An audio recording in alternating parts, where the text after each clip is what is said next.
هەڵە بارەی ناجێگیری بەهای دیناری عراق لە بازاڕەکاندا میوانێکمێ لە بەختاوە ئەوش بەڕێز دکتۆرە سەلامە سەلیم پسپۆڕی ئابووری دکتۆرە سڵاوتان لێ بێتۆم کاتتان باش. ئەنجامێکی پەرلەمانی عراق دەڵێت لە دوای سەردانی محەممەد شیع سوودانی سەرۆکوەزیرانی عراق بۆ تاران داوای کردووە 4 ملیار دلاری پێ بدرێت لە بەرامبەردا تاران خزمەت گوزاری بداتە عێراق. پێتان وایە ئەم ناجێگیری بەهای دینارە تا چەند پەیوەندی مەپرسەوە هەیە؟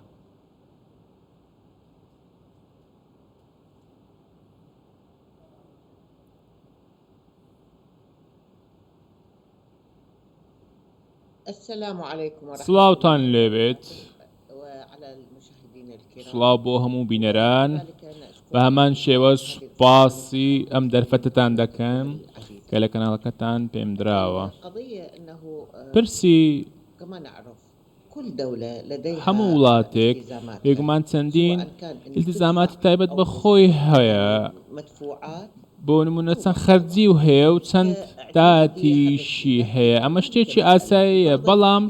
هەندێک جار هەندێک شت هەن کە پێی دەڵێن سزا و کەس ئەم سزانەش لە نێوان سزای ئەمریکی و سزای نێودەوڵەتیە، واتە ئەمریکا سزای سەپاندووە یاخود وڵاتانی دیکەوە سزا سەپێنراوە. سزاکانی ئەمریکا لەسەر هەر کانێک بێ، هەر لایەنێک بێ، بۆ ئێران بێ، بۆ عێراق، بۆ رووسیا، ئەمە واتای ئەوەیە کە قەدەغەیە دۆلار لەوێ هەبێت، چونکە دۆلار ئەمریکیە و گەر چەندین جیاوازی هەیە بێگومان هەندێک جار وا نابێت بۆ نمونە ئێمە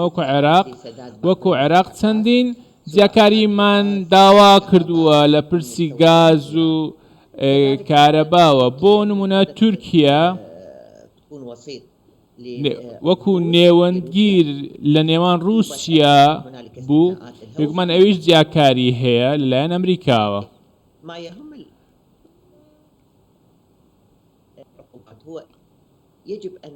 پێویستە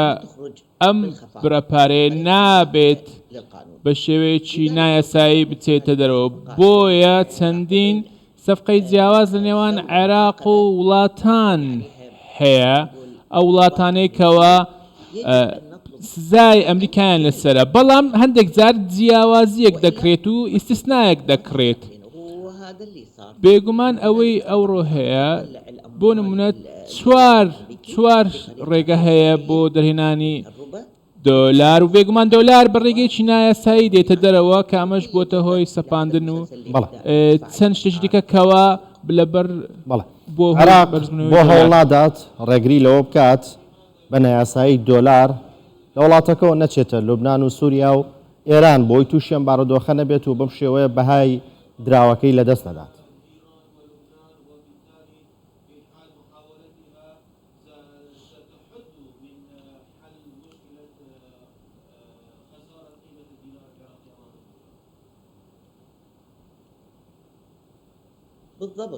بێگومان بەڕێز وەکو باس کرد و بانکی ناوەندی عێراقی دەستی بە سیستەمێکی نوێ کردووە لە دوای ئەنجامدانی گرێبەستێک لەگەڵ کۆمپانیایکی گەورە چەندین ئامێری ئەلکترۆنی هێناوە. بە هەبوونی ئەمانەوە مامەڵە دەکرێت لەگەڵ کۆمپانیاکان کەوە وەبەرهێنان دەکەن و لەگەر بازرگانن، بە هەمان شێوە حواڵەکانیش هەر لەسەر ئەم ئامێرە دەکرێت و دووبارە چاوی لە دەخشێندرێتەوە. بێگومان ئەمە بۆ هۆی ئەوەی بۆمان ڕوو دەبێتەوە کە کام پارە دەبردرێت و دەهێنرێتەوە. ئێستا عێراق زۆر شت هاوردە دەکەین لەبەرەوەی پێداویستەکانی خۆمان بەشمان ناکات کە لەوانە خۆراک و داودەرمانە دەرمان و خۆراک بێگومان مەترسیداتنی شتە و بە هەمان شێوە لەبارەی کارەبا و ئۆتۆمبیل و هەموو شتێکی دیکە ئەمە شتێکی زۆر گرنگە. بۆیە ئێستا بە شێوەیەکی فعلی لەم سیستەمە نوێنەدا بەم شێوەیە کار دەکرێت، بەڵام بۆ وەرگرتنی سوودی زیاتر پێویستمان بە کاتێکی دیکە هەیە بەلایەنێکەمەوە 2 هەفتە و بە هەمان شێوە بانکی مرکزی عێراقی دەستی بە چەندین ئیجراعات کردووە لەبارەی خەرجکردنی خەرجیە تایبەتەکان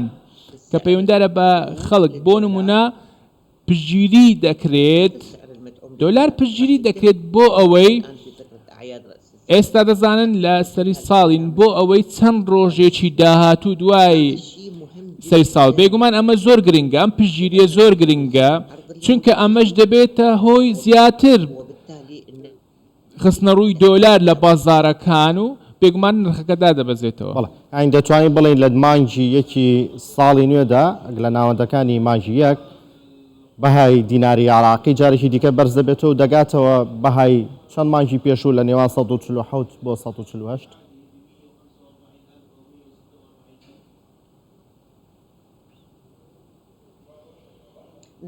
بەڵێ پشت بە خوددا گەر ئەم سیاسەیە بەردەوام بێت کە ئێستا گیراوەتە بەر لە ڕووی یاساییەوە کە ڕاستە و لە ڕووی ئابووریشەوە ڕاستە بێگومان دووبارە هەناس بازار عێراق هەناسە وەردەگرێت چونکە ئەم نرخە بێگومان زۆر پەیوەستە بە بازارەوە بە هەمان شێوە کاریگەریشی لەسەر هاوڵاتیەکی ئاسایش هەیە چونکە خۆراک هاوردە دەکرێت داودەرمان هاوردە دەکرێت و هەموو کەرەستەکانی بازار بێگومان هاوردە دەکرێت کاتێک سەقامگیری دەبێت لە بازارەکانی کۆفرۆشی بە تایبەتی بۆ نمونە لە شۆرجە و لەوانی دیکە چاڵاکیەکی ئەو شێوەیە نەبوو لەبارەی ئەو نرخەوە چونکە ئەم دۆخە بێگومان کاریگەری هەیە لەسەر ئاڵگۆڕی پارە. بەڵێ بەڵێ بەڵێ بەڕێز دکتۆرە سەلامە سەمیم پسپۆڕی ئابووری لە بەغدا و لە ڕێگەی سکایپ لەگەڵماندا بووی سپاس بۆ بەشداری شرۆڤەکانتان.